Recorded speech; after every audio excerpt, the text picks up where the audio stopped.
안녕하세요. 김프로 김동환입니다. 저희 3프로TV와 US닥이 글로벌 주식 투자 전문가 자격증 시험을 이번에 만들었는데요. 점점 그 중요성이 커지죠. 해외 투자에 대한 지식과 능력을 검증하는 글로벌 주식 투자 전문가 자격증. 금융위원회에 정식으로 등록된 민간 자격증으로서요. 올해 벌써 4번째 시험을 치르게 됐는데요.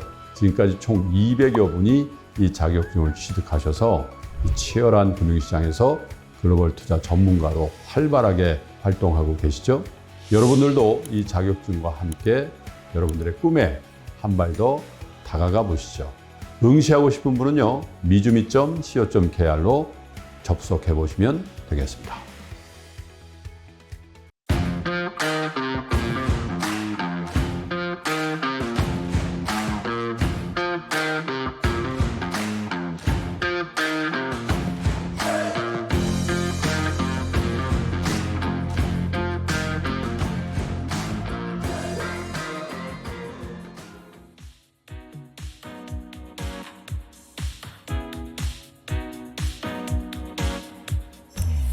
아침에 시작을 알리는 글로벌 주식 라이브 월스트리트 모닝 브리핑 11월 15일 화요일 방송 시작하도록 하겠습니다. 여러분 안녕하세요. 여도은입니다. 자, 오늘 출근길에 저의 미국 시장 이야기 외에 TMI 제가 가끔 전해드리는데 날씨 얘기도 하고 교통 얘기도 하죠. 오늘은요, 여러분 강변북로 여의도 방면으로 이제 만약에 여러분들이 강동에서 강서 쪽으로 이동하신다. 그러면 영동대교부터 성수대교를 지나서까지 지금 도로를 한두 개 거의 한 차로 빼놓고 다 막아놓고 도로 공사, 바닥 공사 작업을 하고 있습니다. 저도 깜짝 놀라서 저는 성수대교로 바로 타고 올림픽대로로 와서 안전하게 여의도에 도착을 했으니까요. 지금 출근하시는 분들 그쪽 막히니까 좀 우회하는 게 더 빠르고 안전하게 여러분들이 원하는 목적지까지 도달하실 수 있을 것 같습니다. 자, 뉴욕 증시는 여러분이 원하는 방향으로 흘러갔나요? 아니죠.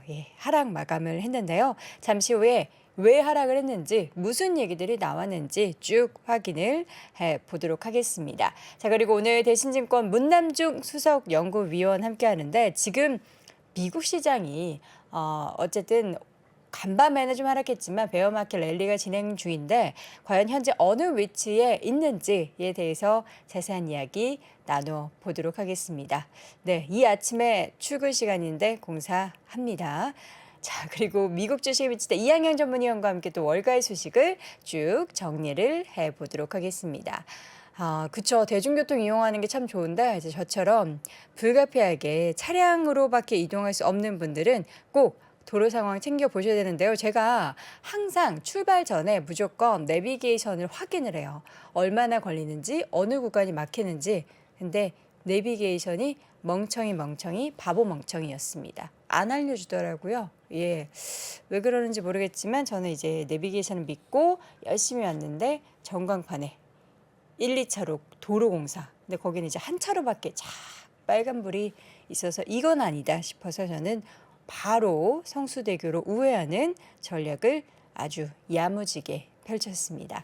자, 오늘 우리 시청자분들과 함께 뉴욕 시장 마감 어떻게 됐는지 함께 확인을 해보도록 할까요?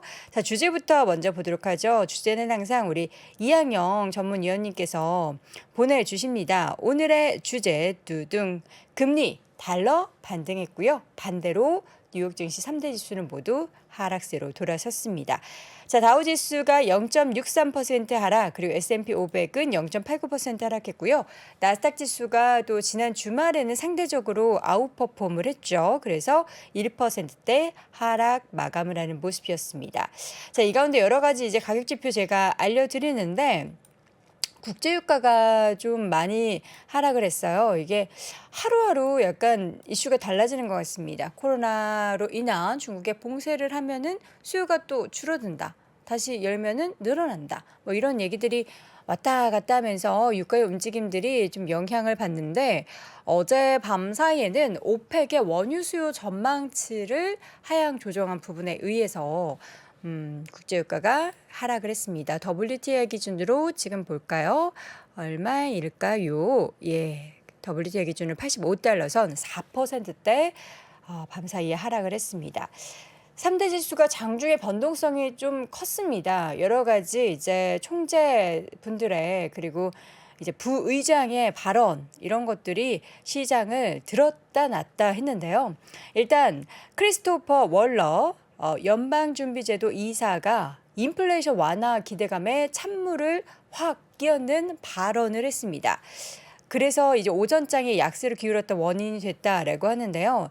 뭐라고 얘기했냐? 월러 이사의 말을 들어보면 인플레이션이 목표치에 가까워질 때까지 금리는 한동안 높은 수준을 유지할 것이다. 우리는 아직 가야 할 길이 있다라고 말을 했습니다. 틀린 말이 아니죠. 우리가 이제 내년에 금리를 인상한 후로 인하 기조로 바로 돌아서는 게 아니라 일정 기간 계속해서 금리의 그 높아진 수준이 유지될 것이다라는 것은 시장의 중론이죠. 그 얘기를 해서 왜 그랬을지 모르겠지만 다들 조금이라도 빨리 인하했으면 하는 기대감을 가지나 봅니다. 어쨌든 인플레이션이 목표치에 가까워질 때까지 금리는 한동안 높은 수준을 유지할 것이다라는 이야기가 장 초반에 시장을 좀 출렁출렁하게 만드는 원인이 됐고요. 이 가운데 또 시장이 잠깐 이렇게 초록불을 켰던 구간이 있었습니다. 여기에는 또 어떤 발언이 있었냐? 연준의 2인자죠. 라엘 브레이너드 부의장. 블룸버그와 인터뷰를 했습니다. 어떤 얘기를 했냐면요. 좋은 얘기를 했겠죠. 시장이 원하는 이야기. 조만간 금리 인상 속도를 늦추는 것이 적절할 것으로 생각한다. 모르는 얘기 아니죠. 속도를 늦춘다는 겁니다. 인하하겠다라는 거 아니고요. 지금까지 75bp 4번 쫙 인상했는데 12월에 50bp에 대한 가능성을 조금 더 높이는 그런 발언이었습니다. 그래서 긴축 속도 조절론을 암시했다라고 이야기하면서 시장은 또 환호를 하는 모습이었는데요. 그러나 여기에서 이제 PC 기준으로 인플레이션을 2%까지 낮추는 것은 추가적인 긴축 대응 필요성은 여전하다. 금리 인상은 하겠다라는 그런 내용들. 그러니까 우리가 알던 내용을 얘기를 했는데 그 전에 약간 시장에서 그래도 계속 금리 인상하는 거 그리고 높은 수준 이런 단어 싫어하는데 그런 얘기가 나왔다가 다시 기존의 시장에서 아는 스탠다드한 얘기를 하니까 다시 시장은 상승 전환을 했습니다. 채권 시장이 다시금 열었죠. 금요일에는 휴장을 했는데 지금 10년물 국채 금리가 3.906%까지 상승을 했고요. 2년물 같은 경우에는 4.439까지 올랐습니다. 그래서 다시금 시장이 냉정을 다시 되찾아서 차분한 하락세, 막판에 조금 많이 쭉 밀려난 건 좀 아쉽지만 차분한 하락세를 보였다라는 것을 여러분께 전달해 드립니다. 자, 그렇다면 이제 맵을 보면서 쭉 상황을 확인해 볼까요? 어제 밤 사이에 여러 가지 뉴스들이 전해졌어요. 일단 그동안 좀 단기적으로 많이 올랐었던 저기 위에 아마존 보이시죠? 아마존의 주가가 2% 하락했습니다. 감원 소식이 전해지는데 사실 이전에 메타 감원 소식이 전해졌을 때는 시장에서 주가가 올랐거든요.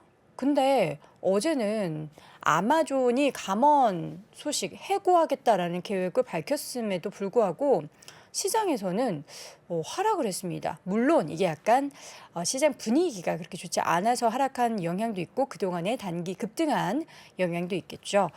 뉴욕타임즈에 따르면 이번 주에 약 10,000명의 직원을 해고할 것이다 라는 계획을 갖고 있다라고 보도가 나왔습니다. 역사상 가장 큰 규모의 해고 수준이고요. 앞으로 뭔가 소매 부분, 인적 자원 쪽에서 좀 영향을 받게 될 것이다라는 시장의 분석이 전해졌습니다. 자, 이 가운데 또 올랐던 종목들 먼저 얘기를 해드리도록 할게요. 여기 반도체 섹터, 그러니까 어제 전반적으로 반도체 섹터도 다 쉬어갔는데 유일하게 초록불을 켠 종목이 있었으니 바로 AMD입니다. 1.6%대 올랐는데요. AMD에서는 이제 뭐 UBS나 베어드 쪽에서 투자 의견을 상향 조정을 했습니다. 그리고 중립에서 아웃퍼폼으로 업그레이드를 하면서 주가가 유일하게 빨간불을 켰고요. 그리고 보면은 어제 헬스케어 섹터들의 종목들이 좀 주가의 상승이 보였는데 뭐 파이자 3%, 존슨앤존슨도 지금 주가가 1.57% 올랐고 머크의 주가도 2.4%대 그리고 여기 가장 조그맣지만 가장 진한 상승 3.32% 올랐던 종목이 바로 바이오젠이었습니다. 바이오젠이 경쟁사인 로슈라는 기업이 있는데 이 3차 임상 시험에서 3상에서 알츠하이머 치료제 효과에 대한 좀 부정적인 실패 소식이 전해지면서 경쟁사의 실패는 바이오젠에게는 호재가 되는 모습이었고요. 일라일릴리 같은 경우에도 함께 1%대 강세를 보였습니다. 또 모더나 주가도 올랐어요. 모더나 주가의 상승 배경은 그 코로나 백신에 대한 뭔가 효과가 좀 더 잘 발현이 된 그런 상황에 대한 부분이 시장에 언급되면서 4% 넘게 올랐습니다. 근데 지금 여기 이제 기사에 함께 보니까 모더나의 주가가 작년에 143% 올랐고요. 재작년에는 무려 434% 올랐는데 올해는 한 30% 가까이 하락을 했다라고 합니다. 또 다른 개별적인 종목들 말씀드리기 전에 일단 빅테크 종목들 얼마나 하락했는지 잠깐 챙겨 볼게요. 애플의 주가 0.95% 하락, 마이크로소프트 2%대 하락을 했고요. 엔비디아 또 그리고 마이크론의 종목들의 주가도 뭐 1% 안팎의 하락세 조금 쉬어갔습니다. 구글도 0.74% 하락했고요. 테슬라의 주가 2.56%. 지금 일론 머스크 소송 얘기 전해주고 있죠. 좀 큰 규모의 소송 얘기이기 때문에 이게 또 주가에는 부정적인 영향을 미치는 상황. 그리고 GM과 포드의 주가도 어제는 각각 2, 3%대 하락세 보였습니다. 월마트 주가도 좀 빠졌네요. 그리고 어저께 이제 국제유가 하락했는데 에너지주들은 그렇게 많이 하락하진 않았습니다. 엑소모빌의 주가가 0.5%대 정도 하락한 그런 상황들이 연출이 됐고요. 종목 이슈 개별적인 종목 몇 가지만 더 보자면요. 오틀리라고 여러분 오트밀크 좋아하시는 분들 계시죠? 저도 가끔 이제 라떼 커피 마실 때 오트밀크로 바꿔주세요 하는데 이거 추가 500원 요구하는 곳도 있고 요구 안 하는 곳도 있습니다. 근데 손실이 좀 컸습니다. 시장 예상치를 좀 하회하는 그런 수익이 나타난 부분들이 주가의 하락을 야기시켰는데요. 12% 넘게 주가가 하락을 했습니다. 오틀리 쪽에서는 이제 중국의 코로나19로 인한 제한 그리고 생산 문제, 미국 달러 강세 이런 부분들을 주가 그리고 실적의 약세 원인으로 이야기를 함께 했습니다. 그리고 블랙록 같은 경우에는 미국과 또 현재 베이징 간의 긴장 고조, 그러니까 미중 정상회담에 대해서는 긍정적인 얘기도 있지만 이제 어떠한 부분에서는 첨예한 대립이 나타나는 쪽도 있었습니다. 그러면서 이제 중국 채권 ETF 출시를 연기했다라고 밝히면서 주가는 4% 가량 밀렸습니다. 금융주 섹터 안에서는 비자가 0.9% 상승한 거 제외하고는 전반적으로 하락세를 보였던 종목들이 대다수였다라는 거까지 함께 확인해 봤습니다. 자, 이렇게 해서 뉴욕 증시 마감 상황 쭉 확인해 봤고요. 잠시 심층 인터뷰 대신증권 문남중 수석 연구위원과 함께 다시 돌아오겠습니다. 지금 여러분의 고민은 무엇인가요? 인간관계, 사랑, 행복, 일, 돈, 성공, 미래, 죽음. 심리하면 제일 먼저 떠오르는 전문가 김경일 교수와 함께 고민을 나누고 해답을 찾아봤습니다. 행복에 대한 어떤 얘기를 한다는 게 그렇게 간단하지 않은 건 분명한데 중요한 건 행복은 뭔가가 있는 상태라는 건 분명합니다. 나쁜 게 없는 상태로 보통 정의 내리지만 행복한 순간을 떠올려 본다라고 얘기하면 내 아이를 안았을 때 이거 느끼는 그거는 진짜 뇌가 정말 격하게 반응하거든요. 열심히 살아가는 우리들 앞에 심리적 함정들.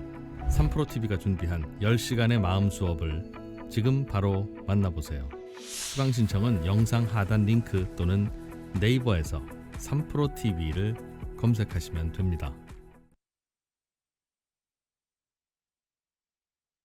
네, 월스트리트 모닝 브리핑 함께하고 있습니다. 마음의 지혜를 잘 모르겠다. 아니면 나는 더 많은 마음의 지혜를 좀 알아보고 싶다 하시는 분들은 관련한 강의 함께 참고해 보시면 좋을 것 같고요. 자, 그리고 제가 이제 뭐 혼내지는 않습니다. 여러분, 제가 감히 여러분을 혼내다니요. 좋아요 안 눌러주시는 분들은 그냥 약간 섭섭할 뿐이죠. 조금 섭섭합니다. 예, 섭섭한 마음 표현해 보도록 하겠고요. 예, 심심하시니까 좋아요 버튼 한번 눌러주시길 바랍니다. 자, 이번에는요. 심층 인터뷰 대신증권 문남중 수석 연구위원 함께하도록 할게요. 위원님 어서 오세요. 네, 안녕하세요. 네, 반갑습니다. 자, 그래서 이제 미국 시장이 지금 어디 있는 겁니까? 우리는 어디로 가야 하는 겁니까? 네. 일단 간밤은 최근 이제 급등에 따른 숨고르기 국면이었기 때문에 그쵸. 큰 의미는 두지 않고 있고요. 현재 미국 증시를 진단을 해야 앞으로 이제 미국 증시 향방을 좀 가늠할 수 있기 때문에 네. 오늘 그 얘기를 좀 드리려고 합니다. 네. 현재 미국 증시 지난 6월 중순 이후부터 베어마켓 랠리 1차가 시작이 됐죠. 네. 한 2달간 진행이 됐고요. 그때 당시 수익률은 17.4%, 기간은 60일 정도 됐습니다. 그리고 이제 1차 베어마켓 랠리가 끝나고 이제 8월 중순부터 이제 증시가 하락을 하기 시작을 하는데요. 그때도 한 2달여간 진행이 됩니다. 수익률은 마이너스 16.9% 하락을 했고요. 기간은 56일 정도 진행이 됐죠. 그리고 이제 현재는 이제 2차 베어마켓 랠리가 진행 중인데 정확하게 얘기 드리면 10월 13일 날 미국의 9월 소비자 물가 결과가 나온 이후로 2차 베어마켓 랠리가 현재까지 진행되고 있는데 지난주 금요일 종가를 기준으로 놓고 본다고 하면 수익률이 11.6%, 29일 지나가고 있는 상황이죠. 현재 시장 자체가 올라오고 있는 상황이기 때문에 추석 감사절을 앞두고 또 연말 쇼핑 시즌에 두고 있는 이런 시점을 두고 또 산타랠리 진입에 대한 기대가 높아질 수 있는 시점이 도래하고 있는 상황이기 때문에 그 중간에 좀 서 있다고 보시면 될 것 같고요. 올해 베어마켓 랠리의 바탕에는 6월, 7월 나타난 헤드라인 소비자 물가의 피크아웃 그리고 9월, 10월 근원 소비자 물가의 피크아웃이 나타나고 있기 때문에 이로 인해서 연준의 통화 정책의 속도 조절론이 높아지는 부분들이 반영되고 있다고 보고 있습니다. 제가 최근에 발표한 미국의 10월 소비자 물가 상당히 큰 의미를 두고 있는데요. 그 이유는 지난 2021년 12월 미국 소비자 물가가 7%대로 진입하면서 미국 증시가 본격적으로 하락하기 시작을 했기 때문에 10월 소비자 물가 결과를 놓고 본다고 하면 다시 7%대로 재진입을 했죠. 이 얘기는 뭐냐면 앞으로 의외로 소비자 물가 하락세가 연속성을 갖는다고 하면 미국 증시가 반대로 상승 압력 역시 높아질 수 있다고 생각을 하고 있기 때문에 이번 소비자 물가 결과를 놓고 본다고 하면 큰 의미가 있다고 생각을 하고 있고요.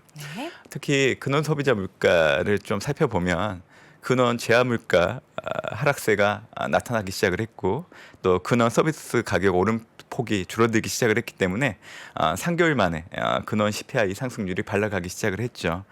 그렇기 때문에 당분간 증시 낙관론이 쉽게 훼손되기는 어려운 상황이라고 생각을 하고 있습니다. 저는 이제 소비자 물가 관련해서 좀 여러분들이 좀 의미를 두고 좀 바라봐야 된다고 생각을 하고 있는데 네. 결국 올해 물가를 견인했던 항목들을 놓고 본다고 하면 사실 임금 상승, 주거비가 바탕이 됐습니다. 이번 10월 소비자 물가를 구성하고 있는 항목을 놓고 본다고 하면 사실 근원 소비자 물가 내에서 주거비가 사실 전월 9월과 비교를 해봤을 때 소폭 올랐죠. 그렇기 때문에 근원 서비스 물가의 경직성 을 경계해야 된다는 목소리가 커지는 부분들은 있지만 일단 구성하고 있는 항목들을 놓고 본다고 하면 자가 주거비 그리고 임대료가 오름폭을 줄였기 때문에 저는 향후 주거비가 오름폭을 줄여갈 가능성이 있다고 생각을 합니다. 지금 보시는 화면은 이번 발표된 10월 소비자 물가 구성하고 있는 항목들인데 지금 제가 보여드리고 있는 그림은 근원 서비스 물가 항목을 구성하고 있는 거죠. 그래서 네모 박스 부분이 주거비 관련된 부분인데 주거비 자체는 전월과 비교했을 때 올랐지만 주거비를 구성하고 있는 자가주거비와 임대료는 전월과 비교했을 때 하락을 한 흐름이기 때문에 이런 흐름이라고 하면 주거비가 앞으로 물가가 계속 올라가는데 그렇게 부정적으로 영향을 주진 않을 걸로 생각을 하고 있습니다. 그리고 8월 이 케이스 실러 주택가격 지수를 놓고 본다고 하더라도 전월 대비 0.9% 하락을 했는데 올해 이 지표가 7월을 기준으로 10년 만에 하락 전환을 했고 특히 7월 숫자를 놓고 본다고 하면 전월 0.2% 하락을 했는데 사실 8월 결과는 0.9% 하락을 했기 때문에 사실 하락폭이 점차 확대되고 있는 부분들도 있죠. 그렇기 때문에 미국 주택시장 둔화도 앞으로 주거비를 바탕으로 좀 물가가 하락하는데 영향을 줄 거는 좀 보고 있어서 헤드라인뿐만이 아니라 이 근원 소비자 물가 역시 올해 피크아웃을 한 모습들이 확인됐기 때문에 내년에는 좀 물가 부담이 좀 낮아질 수 있는 부분들은 있다라는 생각을 좀 해보고 있고요. 제가 주거비가 연속성을 갖고 떨어지는 시점은 내년 4분기 정도로 봅니다. 이 얘기를 들으시면 주거비가 아직도 계속 높은 레벨을 유지할 수 있다고 생각이 들 수는 있는데요. 네. 사실 시장은 올해 6월, 7월 나타난 헤럴라인 소비자 물가를 놓고 봤을 때 피크 아웃한 부분에 좀 중점을 두고 해석을 했고 높은 레벨이 유지되는 거에 대해서는 그렇게 금융시장이 민감하게 반응하지 않았던 부분들이 있죠. 제가 내년도 4분기 때 주거비가 영속성을 갖고 떨어질 수 있다고 얘기해드리는 거는 보통 연준의 정책금리와 주거비, 특히 전년과 비교했을 때 그 숫자를 놓고 봤을 때 보통 이 스프레드가 0.5에서 1.05% 정도로 좁혀진 상황에서 발생을 하게 됩니다. 수순을 놓고 온다고 하면 연준의 정책금리가 일단 중단이 되고 나서 평균적으로 9월에서 10개월 정도 지나고 나서 이제 주거비가 연속성을 갖고 떨어지기 시작을 하는데 이거를 이제 내년도 반영을 해보면 내년 4분기가 그 시점이 된다는 겁니다. 그렇기 때문에 지금 현재 물가는 피크 아웃을 했고 또 레벨 자체는 팬데믹 이전보다는 분명히 높은 수준이긴 하지만 아마 내년 하반기 접어들게 되면 주거비가 의외로 빠른 속도로 좀 하락할 여지가 있기 때문에 내년도 이제 물가 전망치를 놓고 온다고 하면 올해 숫자랑 차이가 많이 나타나거든요. 그 이유는 아마 내년도 하반기 때 주거비 하락이 의외로 좀 커질 수 있는 부분들을 염두에 두고 반영된 숫자이기도 하기 때문에 내년 하반기 때 물가의 하락 속도가 생각보다 빨라질 여지도 있다는 거를 좀 알아두시면 좋겠다는 생각을 하고 있습니다. 네, 지금 이제 시장을 계속 움직이게 하는 물가 관련한 세부적인 내용을 쭉쭉 얘기해 주셨고 앞으로의 향후 좀 장기적인 흐름까지 쭉 확인을 해봤는데요. 지금 이제 2차 베어마켓 랠리가 진행 중이다라고 볼 수 있는 진행 중이죠. 거죠. 네. 그러면 이전에 1차와는 뭐가 다른 걸까요? 네. 10월 13일 이후 이제 현재 미국 증시 지난주 금요일까지의 종가를 기준으로 수익률이 11.3%라고 네. 제가 11.6%라고 얘기를 좀 드렸었는데요. 지난 6월과 8월 달에 1차 베어마켓 랠리 때 수준이 이제 17.4%였던 거죠. 현재로서는 갭이 5.8% 정도 차이가 있기 때문에 추가적으로 더 올라갈 여지는 있다고 생각을 합니다. 결국 S&P 500 지수로 환산을 해보면 4,199포인트 정도가 되는데 사실 지금 시장 분위기로 놓고 봤을 때는 이 수치를 오버슈팅할 여지도 있다고 생각을 합니다. 그렇기 때문에 혹시라도 지금까지 미국 주식 비중을 좀 줄이려고 계획했던 투자자들 입장에서는 지금이 아니라 제가 말씀드렸던 4,200선 정도 까지 좀 기다리셨다가 그때 정도 돼서 좀 비중을 줄이는 게 적당한 매도 시점이 되지 않을까라는 생각을 좀 해보고 있는 거고요. 네. 사실 이제 미국에 대한 투자를 단기적인 시각이 아니라 좀 내년까지 염두에 두고 투자를 하신다고 하면 사실 비중을 줄일 필요까지는 없다고 생각을 하고 있습니다. 그래서 성향에 따라서 말씀드린 대로 주식 비중을 좀 줄이려고 계획을 했던 분들 입장에서는 S&P 500 지수 기준으로 4,199포인트 전후로 해서 좀 비중을 줄이는 게 좋지 않을까 생각을 해보고 있고요. 2차 베어마켓 랠리와 2차 베어마켓 랠리와의 차이점은 일단 2차 베어마켓 랠리 역시 끝나고 나면 2차째 동일하게 하락 기간 좀 거칠 수밖에 없다고 생각을 합니다. 다만 1차 비교했을 때 다른 점은 하락 폭이 좀 제한될 수 있고 하락 기간이 좀 짧을 수 있다고 생각을 하고 있는 거죠. 제가 이렇게 얘기해드리는 이유는 두 가지 이유가 있습니다. 네. 첫 번째는 이제 미국 중간 선거가 대략적인 윤곽이 나타나고 있는 상황인데 민주당이 상원에서 다수당을 차지를 했고 하원에서도 의석수를 최소한으로 뺏기면서 상당히 선전한 상황입니다.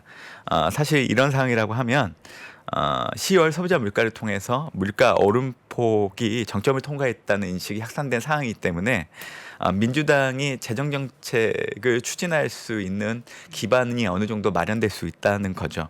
결국 이렇게 된다고 하면 내년도 물가가 더 올라갈 수 있지 않을까라는 해석이 이전에는 있었지만 결국 물가가 정점을 지나고 있다는 것들에 대한 인식이 커지고 있는 시점이기 때문에 결국 중간 선거 결과 놓고 봤을 때 민주당의 재정 지출이 계속될 수 있다는 이 부분을 네. 결국 오로지 경기 해석으로 제한될 수 있다고 생각을 할 수 있다는 거죠.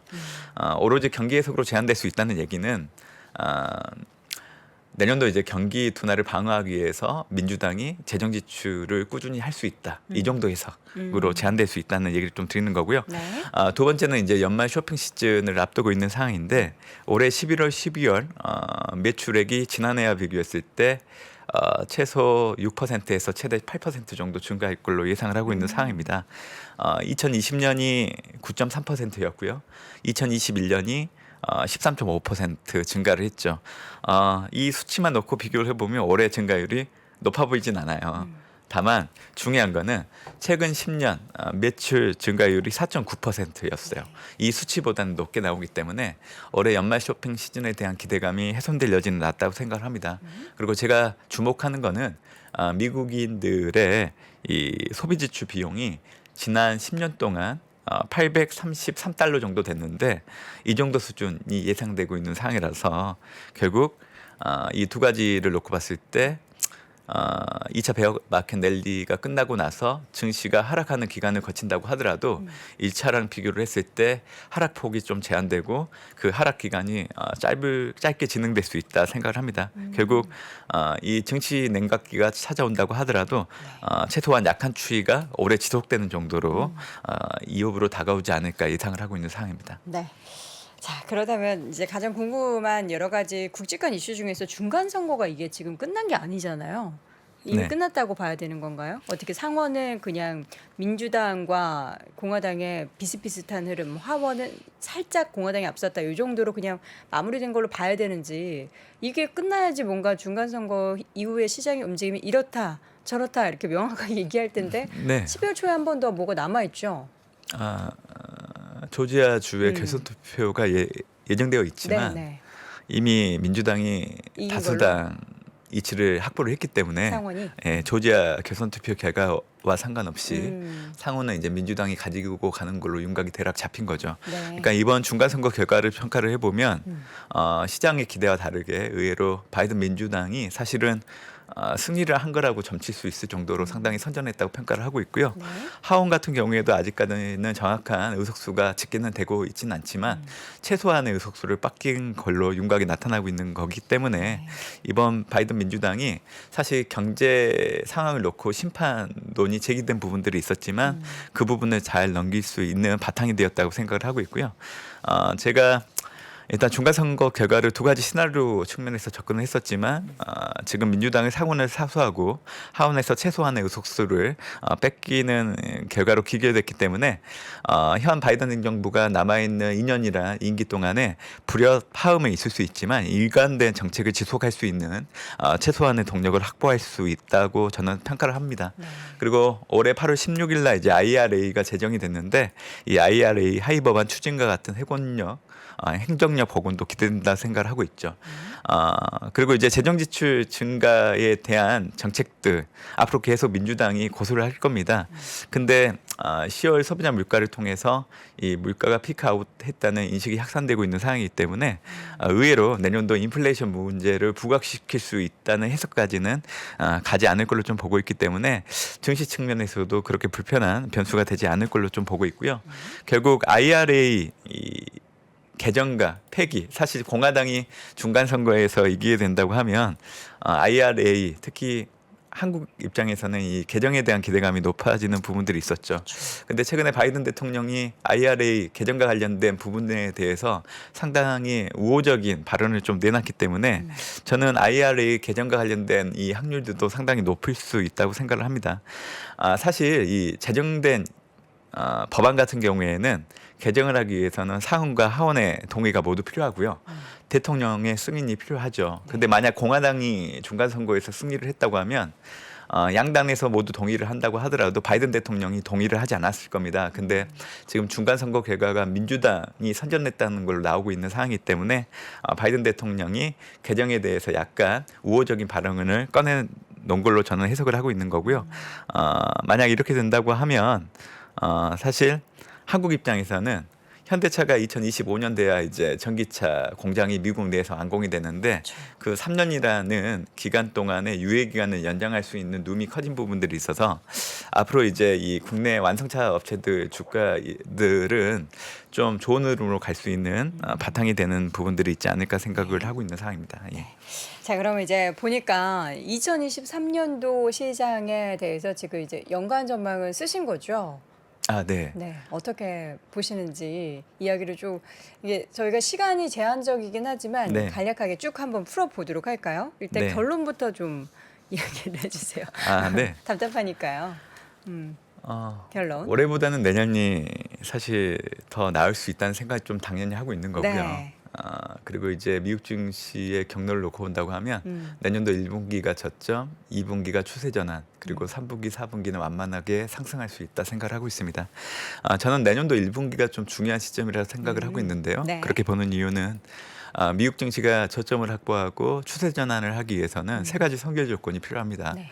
첫 번째가 물가 피크아웃, 두 번째가 연준의 정책 금리 피크아웃, 네. 그리고 세 번째가 시장 금리 피크아웃인데 먼저 물가 피크아웃 관련해서는 이미 6월, 8월 헤드라인 소비자 물가의 피크아웃 확인됐고요.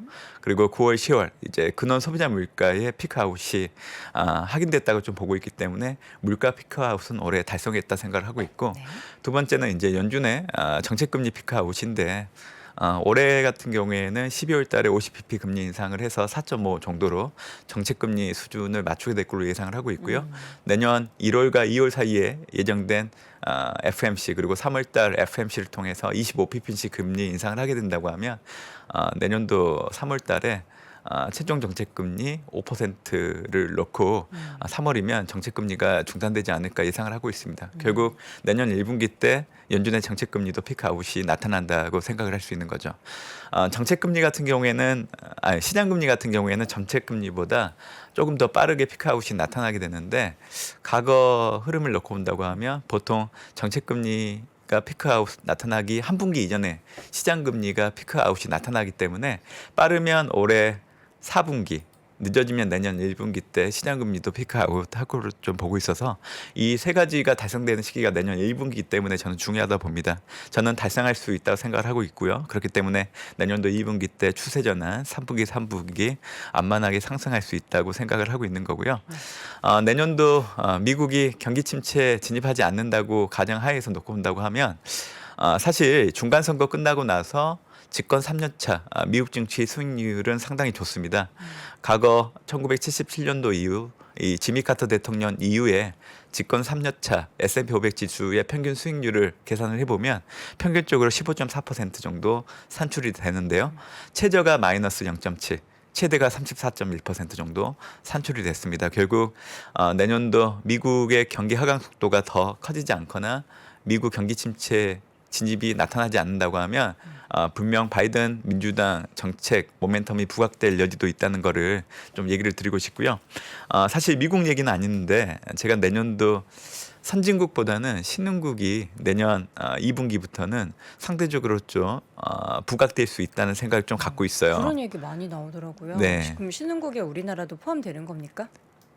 네, 우리나라도 포함이 되죠. 근데 네. 이제 구분을 해야 될 게 하나 있는데 네. 한국은 빠르면 내년 3분기 때부터 반도체 사이클이 턴 어라운드 할 걸로 예상되고 있기 때문에 그보다 앞서 한 분기 빠른 내년도 2분기, 3분기 때는 한국이 포함된 대만 이런 반도체 국가들의 증시가 좋을 수 있다는 생각을 갖고 좀 얘기를 드리고 있고 네. 한국이 가지고 있는 펀더멘탈을 놓고 온다고 하면 사실 내년도 2분기, 3분기 때 증시가 좋아질 수 있다고 얘기하기는 좀 어려워요. 반도체만 네. 봤을 때는 괜찮지만 전체 시장을 봤을 때는 이익 측면에서 봤을 때 그렇게 매력적이진 않다. 그러면 네, 우리 저는- 섹터로 집중을 해야 되는 거네요.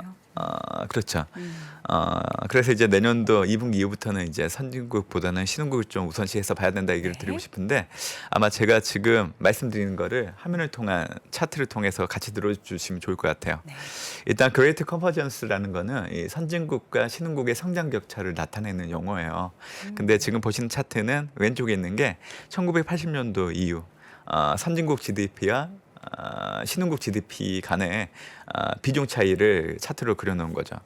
1980년도부터 1990년도 같은 경우에는 수출 잘 안 됐고요. 원자재 가격도 하락을 했기 때문에 구조적인 저성장이 나타났던 시기였죠. 그렇기 때문에 그때 당시 신흥국 GDP가 커지지 않았어요. 1990년도 들어서도 이제 세계화, 친시장적 개혁에 착수하지만 사실 신흥국 GDP가 그렇게 크게 커지지 않은 시점이었죠. 근데 2000년도 들어서 보면 이 브릭스가 등장하면서 수출 중심의 경제가 급성장하게 됩니다. 그렇기 때문에 2000년대 들어서 이 신흥국의 경제 규모가 선진국을 압도할 정도로 상당히 큰 폭으로 커지게 되죠. 그래서 지금 보시면 빨간색 화살표로 그레이트 컨버전스 확장이라고 표시를 해놨는데 단연 확인할 수 있을 정도로 경제 규모가 커지게 됩니다. 그리고 나서 2010년도에는 뭐 금융위기, 그리고 2011년, 13년도에는 유럽 재정위기가 발생했기 때문에 선진국 위기 발생으로 좀 정체되는 모습이 나타나죠. 왜냐하면 신흥국은 수출을 해야 되는데 그 수출의 주 소비자가 선진국이기 때문에 선진국의 경기가 불안했기 때문에 사실 신흥국 수출이 잘 안 됐던 상황이죠.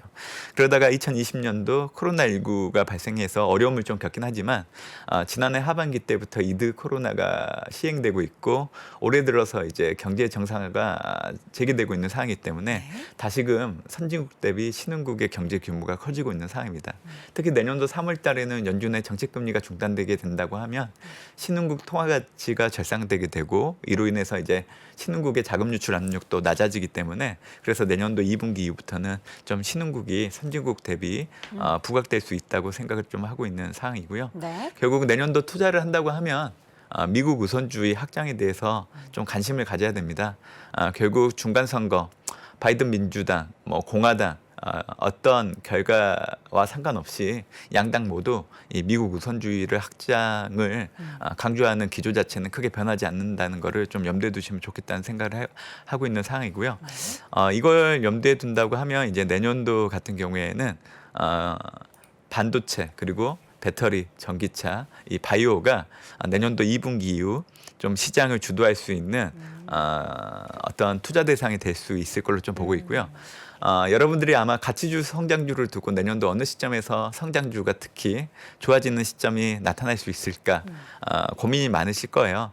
저 같은 경우에는 동일하게 2분기 이후가 그 시점이 될 수 있다고 생각을 하고 있고요. 이렇게 얘기해드리는 이유는 결국 미국의 정책금리 내년 1분기 아마 5%대가 될 거예요. 그리고 소비자 물가 역시 사실 지금보다는 내년도 이 전년과 비교했을 때 증가율 자체는 좀 더 떨어질 여지가 있다는 거죠. 결국 내년 2분기가 되면 미국의 정책금리와 소비자 물가 간의 이 스프레드 역전에 대한 기대가 커질 수 있는 시점이 될 걸로 좀 보고 있기 때문에 내년도 2분기 이후를 놓고 온다고 하면 사실 가치주보다는 성장주가 상당히 좀 두드러지게 부각될 수 있다고 생각을 하고 있고요. 전반적으로 내년에 투자를 할 때는 우선적으로 낙폭과대라는 컨셉을 항상 생각을 하셔야 돼요. 올해 사실 너무 많이 떨어졌어요. 미국 증시가.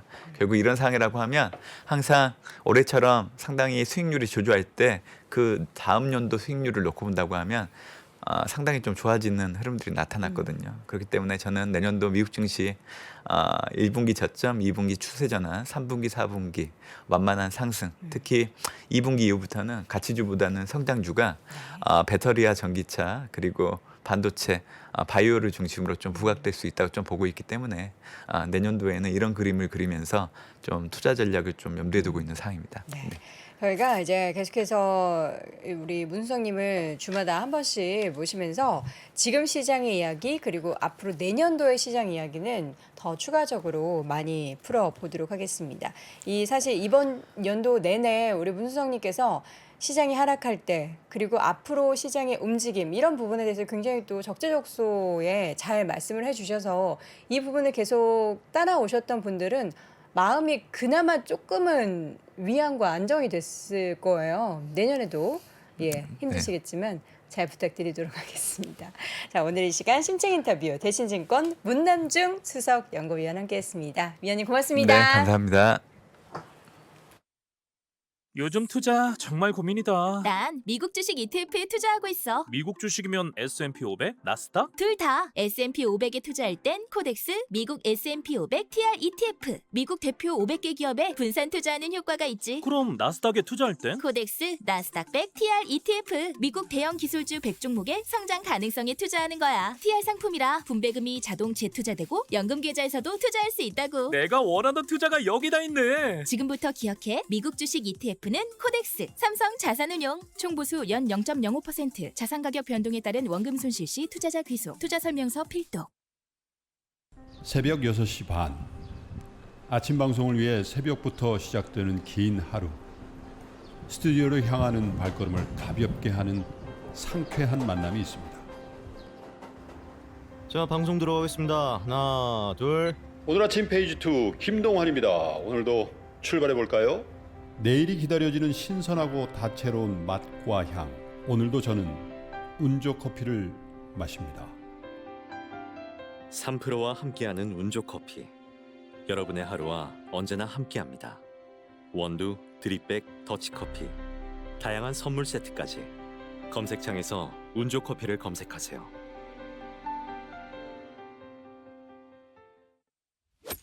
월스트리트 모닝 브리핑 한국투자신탁운용과 함께합니다.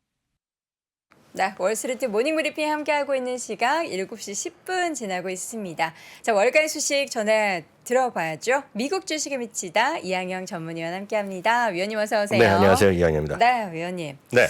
뭐 조금 쉬어갈 만한 시기니까 쉬어갔겠죠? 이틀 동안 그 나스닥이 9% 넘게 올랐거든요. 네. 그에 대한 어떤 경계 매물, 너무 상투적인 표현이지만 경계 매물이 좀 나왔다라고 보셔야 되겠고요. 네. 특히 이제 막판에 좀 내려갔습니다. 그쵸. 한 새벽 3시, 뭐 4시 이럴 때까지 플러스가 난 것들이 3대에서 막 플러스 나기도 했었거든요. 근데 막판에 30분, 1시간에 훅 내려가면서요. 그만큼 이틀 동안, 그러니까 오늘까지 올라면 3일째 올라가잖아요. 그러니까 그에 대한 경계 매물이 좀 나왔다라고 보셔야 되겠고요.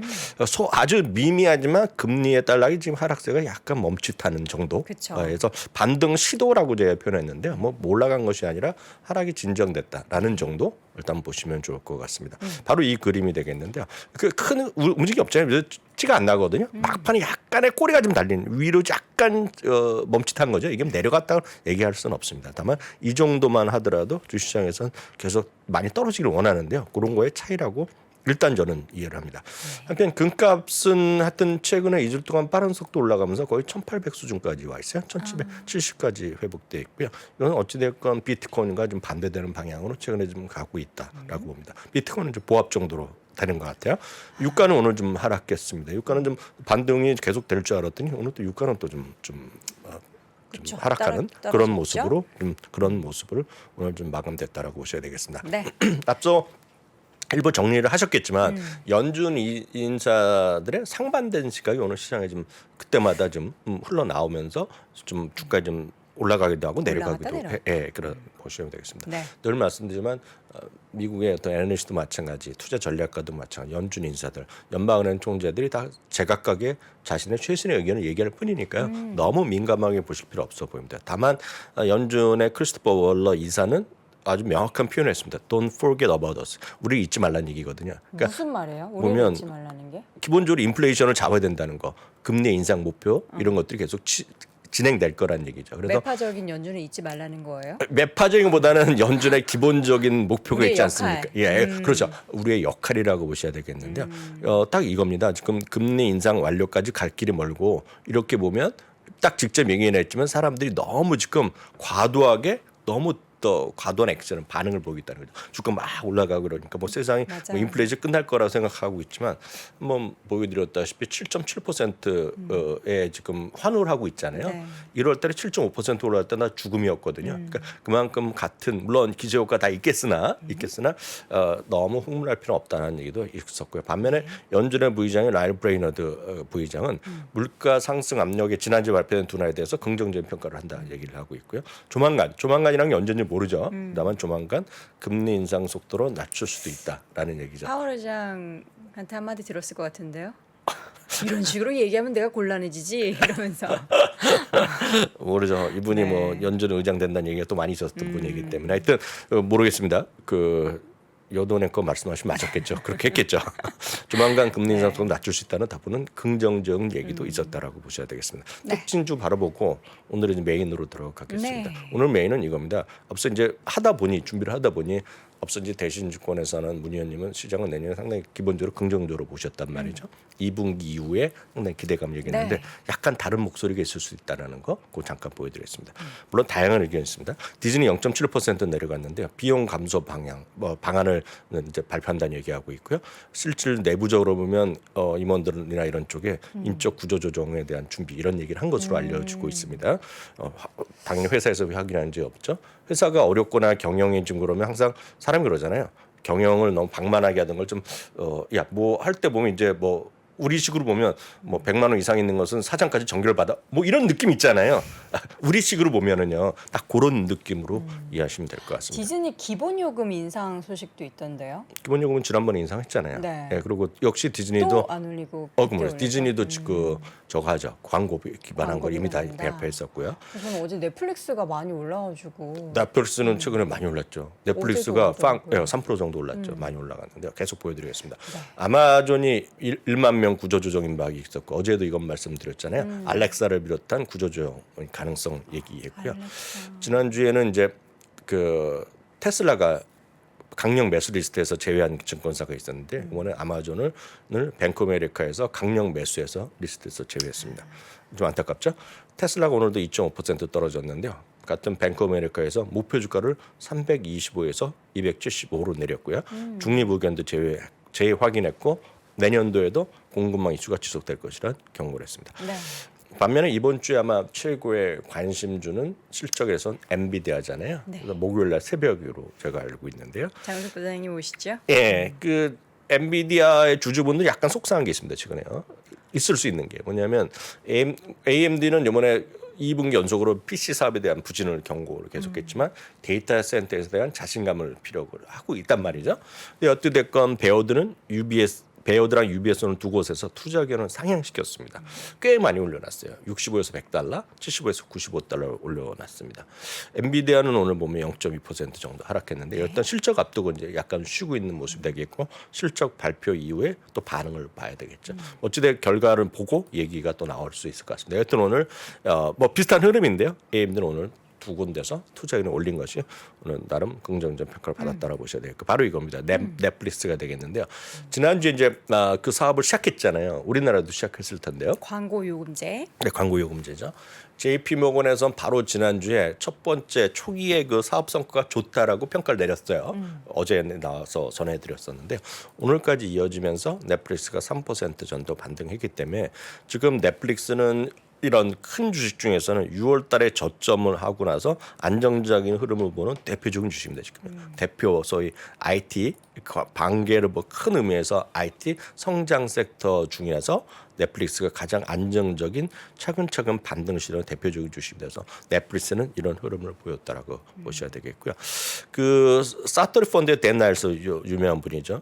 어제랑 비슷한 얘기를 하는 분들이 분명히 있습니다. 11월에 CPI 발표가 12월 13일인데요. 그때까지는 랠리에 동참 가능성이 있다. 그래서 어저께 일부에서 숏 스퀴즈가 이어질 수 있다라고 시티에서 얘기했지 않습니까? 그거랑 비슷한 논조라고 보셔야 되겠습니다. 반면에요. 일단 오늘 메인 주제는 이거가 되겠는데요. 모건 스탠리의 마이크 윌슨이요. 드디어 이제 내년도 전망을 이제 발표를 시작했습니다. 그래서 이 부분가 앞서 대신해서 문 위원님과 예언과 약간의 비슷한 것도 있고 차이가 있을 수 있다는 걸 좀 말씀드리겠습니다.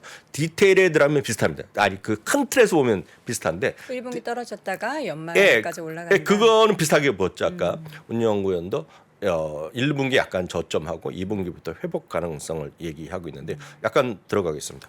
모건 스탠리 마이클 윌슨은 아시다시피 올해 최고의 수석 베스트 투자 전략가로 뽑혔습니다. 어디서 뽑혔냐면 기관 투자가 서비라는 곳에서 직접 했기 때문에 상당히 의미 있는 부분을 받았습니다.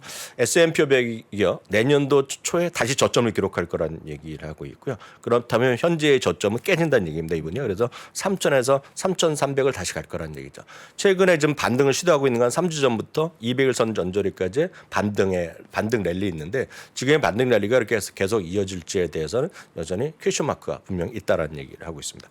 내년 말 지수가 지금이 3,900 언저리잖아요. 4,000 조금 안 됐었는데 조금 떨어졌는데 내년 말 지수가 3,900이기 때문에 지금이랑 큰 차이가 없다는 얘기하고 있습니다. 올해랑 비슷한 거예요. 올해는 그렇죠, 뭐 그렇죠. 등락이 있었지만 그렇죠, 그렇죠. 내년에는 빠졌다가 서서 그렇죠, 올라간다는 거죠. 현재 시점에 기업 이익 전망이 너무 높다는 겁니다. 너무 높다는 거가 내년도 전망을 다들 틀리게 얘기한다는 겁니다. 참고적으로 내년도 이익 전망이 월가의 전망은 $220 좀 넘습니다. 지금 S&P 500에. 근데 이들은 어느 정도까지 내려가냐면 195까지 내려간다는 겁니다. 내년도 이익 전망을 한 3주 전에 내린 적이 있는데요. S&P 500이 또 내렸습니다. 8% 정도 또 내렸고 컨센서스 대비 16%가 났습니다. 말씀드렸다시피 $220 수준이기 때문에 훨씬 낮게 보고 있겠고요. 그럼 이 가격이 반영될 때까지는 주시장이 재미없을 거 흔들거릴 거라는 얘기입니다. 그래서 3,000에서 3,300까지 내년 초에 간다는 얘기하고 있고요. 그렇기 때문에 기본적으로 방어적 스탠스를 유지해야 된다는 얘기하고 있습니다. 본격적 조정은 2024년. 그러니까 내년에는 조금 저점하고 회복되고 2024년에 큰 이익 성장이 왜냐하면 내년이 워낙 낮아졌기 때문에 후년이 크게 좋아지기 때문에 그 상승의 기폭적은 어닝 그로스라는 겁니다. 내년이 아니라 후년이 많이 좋아질 거라는 얘기입니다. 그래서 조정 큰 틀의 조정은 작년에 이어서 내년까지 이어지고 저점은 내년도 1분기다 얘기를 하는 거죠. 이제 여기서 이제 주목하셔야 되겠는데 여기서 이제 결정적으로 약간 차이가 납니다. 두 분이요. 마이크 윌슨과 대신증권의 시각이 다른데 누가 맞을지 아무도 모르죠. 섹터에 대한 조정인데요. 의견을 두 개를 줄였습니다. 그리고 기본적으로 유지한 개가 있는데요. 아마 대표적 관심들이 있을 것 같습니다. 필수 소비재는 지금 다 끝났다는 얘기를 많이 합니다. 일부에서는. 그리고 필수 소비재가 지난주에 재미가 없었어요. 지난주 목, 금 재미가 없었습니다. 오늘 좀 약간 또 반등을 했었지만 대표적으로 코카콜라라고 보시면 돼요. 코카콜라, 펩시 이런 것들이 있지 않습니까? 그런 것들이 특히 펩시 사상지역과 막 갔었잖아요. 그런 것들이 지난주 말에 슬로우 했었는데 이런 것들을 오히려 지금 필수 소비재를 중립에서 매수를 올렸습니다. 왜? 기본적으로 방어적으로 봐야 된다는 거가 이분의 시각입니다. 모건 스탠리 시각이에요. 부동산은 매수해서 중립을 내렸습니다. 부동산은 9월에 많이 떨어졌다가 10월에 많이 반등했거든요. 10월에서 11월까지 이걸 다시 매수해서 중립으로 내렸고요. 기존에 유지하고 있던 비중 확대의 의견을 계속 유지하는 거가 헬스케어. 오늘 또 반등했죠. 헬스케어는 지금 전체 시장 완전히 반대로 갑니다. 왜냐하면 헬스케어나 이런 것들이 지난주 목금 상대적으로 재미없었어요. 이런 것들이. 헬스케어, 유틸리티, 에너지. 지금 에너지 누구나 다 안 된다 그러잖아요. 지금 너무 비싸다고 얘기하는 분들이 많이 있는데요. 헬스케어나 유틸리티 에너지를 여전히 비중 확대를 유지된다. 그러니까 모건 스탠리 시각입니다. 반면에요. 지금도 재미없게 비중 축소라고 얘기하고 있습니다. 다시 말씀드리지만 다들 아시겠지만 표현에 약간 차이가 있을 뿐이죠. 비중 확대는 그냥 매수라고 보시면 되고요. 비중 축소는 매도라고 이해하더라도 틀리지 않는 번역입니다. 똑같이 우리가 보는데요. 비중 축소는 기술주 중에서 특히 하드웨어 기술주는 대표적인 것이 쉽게 해서 반도체라고 보시면 돼요. 아주 쉽게 얘기를 드리면 반도체 외에도 다 있죠.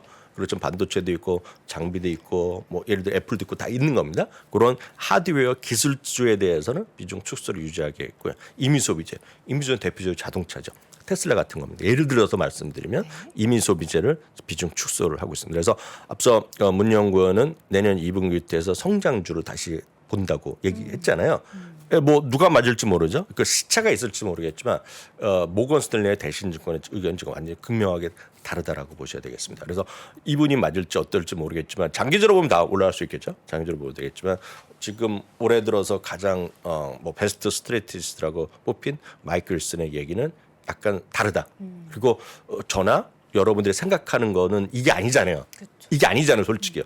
저나 여러분들이 생각하는 거는 그냥 빅테크가 다시 가야 된다 생각하고 있단 말이에요. 그래서 의미가 있다 얘기하고 있는데 그 다음 보면 이분 얘기 좀 들으면 되겠네요. 여기까지 듣고 그래서 저는 벌써 가 있어요.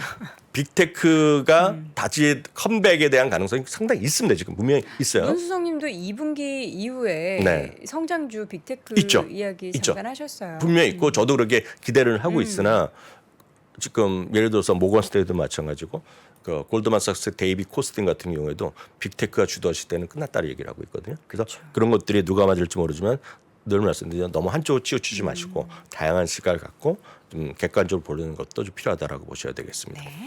브라이언 벨스키입니다.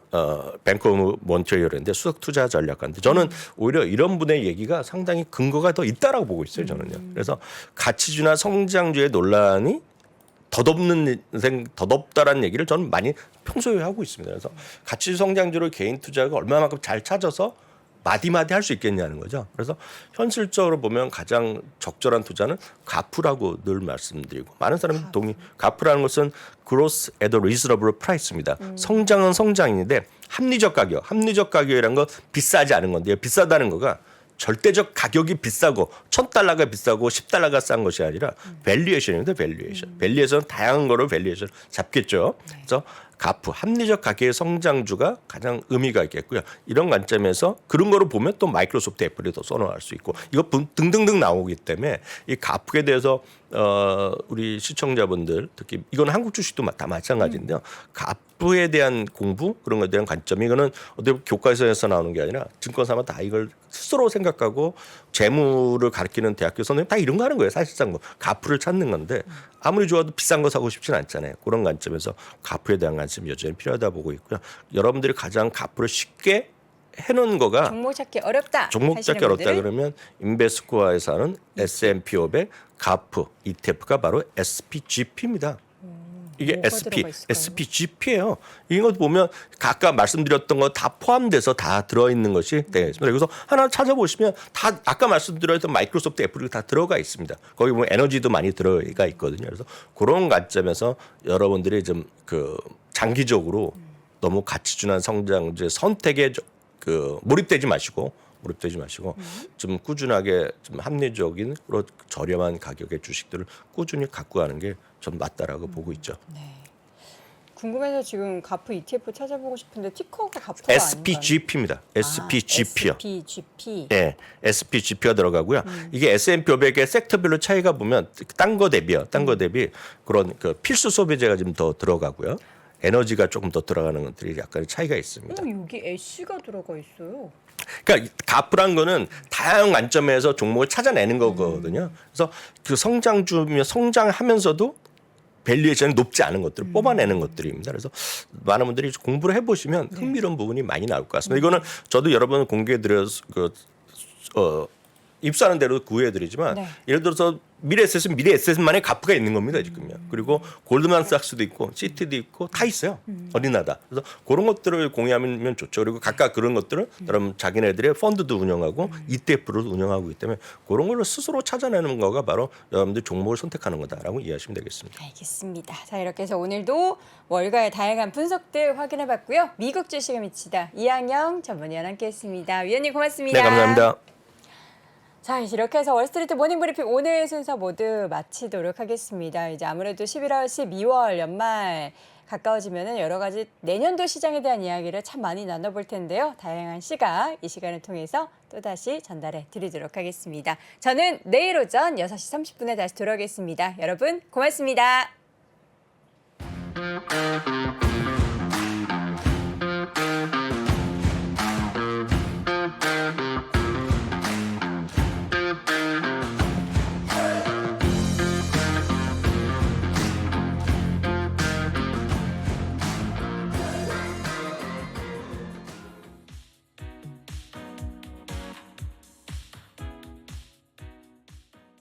(21년도) 해외 주식 거래 대금 1위 키움증권이 미국 주식이 처음이라면 $40 드려요.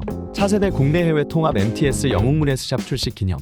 지금 바로 영웅문 S샵을 다운받아 $40 받아가세요. 해외 주식은 원금 손실 발생이 가능하며 그 결과는 투자자에게 귀속되오니 유의해주세요.